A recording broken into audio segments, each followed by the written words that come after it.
इयत्ता 3री बालभारती कविता 19वी सुगी या कवितेचे संपूर्ण स्वाध्याय आपण पाहणार आहोत। प्रश्न पहिला, एका वाक्यात उत्तरे लिहा। अ, गाणे कोण गाऊ लागले? उत्तर, गाणे पोपट गाऊ लागले। आ, चिंचेचे हातपाय कसे झाले आहेत? उत्तर, चिंचेचे हातपाय वाकडे झाले आहेत। ई, आगटी कधी पेटवतात? उत्तर, खूप थंडी असली की आगटी पेटवतात। ई, गार हात शेकता शेकता काय करायला सांगितले आहे? उत्तर, गार हात शेकता शेकता ओल्या शेंगा खायला सांगितले आहे। प्रश्न दुसरा, थंडीमुळे कोणाला काय झाले ते लिहा। अ, वळणावरचे झाड। थंडीमुळे काय झाले? वळणावरचे झाड थर कापू लागले। आ, हरभऱ्याची दाणे ओली चिंब झाली। ई, लोकांचे हात गार झाले। प्रश्न तिसरा, जोड्या लावा। अ गट ब गट। अ गटामध्ये 1 खट्टे मिठे, 2 काट्यातून लगडलेली, 3 शेकोटी भोवती खाल्ल्या जाणाऱ्या आणि ब गटात अ बोरे, आ शेंगा, ई तीळ। तर याची उत्तरे पाहूयात। खट्टे मिठे पेरू, 2 काट्यातून लगडलेली बोरे, 3 शेकोटी भोवती खाल्ल्या जाणाऱ्या शेंगा। प्रश्न चौथा, काटेरी झाडांची नावे लिहा। उत्तर, बोर, बाबूळ, करवंद, गुलाब इत्यादी। प्रश्न पाचवा, आंबा, बोर, पेरू, चिंच यापैकी प्रत्येक फळापासून तुमच्या घरी काय बनवले जाते ते लिहा।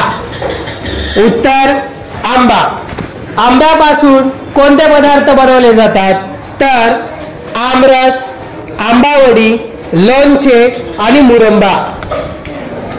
बोर, लोणचे, फ्रूट सलाड। पुढे पेरू, पेरूपासून सरबत, जाम आणि ज्यूस। पुढे चिंच, चिंचेपासून सॉस, सरबत आणि चटणी बनवली जाते। प्रश्न 6वा, तुमच्याशी चिंचेचे झाड बोलू लागले तर कल्पना करून लिहा। आता या प्रश्नाचे उत्तर तुम्हाला कल्पना करून लिहायचं आहे। चिंचेचे झाड तुमच्याशी बोलू लागले तर चिंचेचे झाड काय म्हणेल ते आपण पाहूया। उत्तर, मी चिंचेचे झाड आहे, माझी पाने लहान असतात, माझी सावली गार असते, तुम्ही मुले माझ्या सावलीत खेळता तेव्हा मला खूप आनंद होतो, माझ्या फांद्यांना चिंचा लागतात, तुम्हाला चिंचा खूप आवडतात, जेवणातील पदार्थात चिंचेचा वापर केला जातो, मी लोकांच्या उपयोगी पडते याची मला धन्यता वाटते, तुम्ही खूप झाडे लावा आणि जगवा। पुढचा प्रश्न आहे प्रश्न 7वा, खालील फळातील बियांना तुम्ही काय म्हणता ते लिहा। अ, चिंच, चिंच याला आपण चिंचू का म्हणतो? आ, आंबा, आंबा यास कोय म्हणतात। ई, डाळिंब, डाळिंब यास बी म्हणतात। ई, कलिंगड, कलिंगडाला बी म्हणतात। ओ, बोर, बोरला आठवी म्हणतात। पुढचा प्रश्न, प्रश्न 8वा, प्रत्येकी 2 फळांची नावे लिहा। अ, 1 बी असलेले फळे। उत्तर, आंबा, काजू, बोर, जांभूळ, आवळा इत्यादी। पुढे आ अनेक बिया असलेली फळे. उत्तर कलिंगड, डाळिंब, पपई, पेरू, फणस, चिक्कू आणि संत्री. प्रश्न 9. कवितेला सुगी शीर्षक का दिले असावे असे तुम्हाला वाटते? उत्तर शेतातील धान्य पिकण्याच्या हंगामाला सुगी म्हणतात. सुगीमध्ये शेतकऱ्याने केलेल्या कष्टाचे फळ मिळते, त्यामुळे त्यांना आनंद होतो.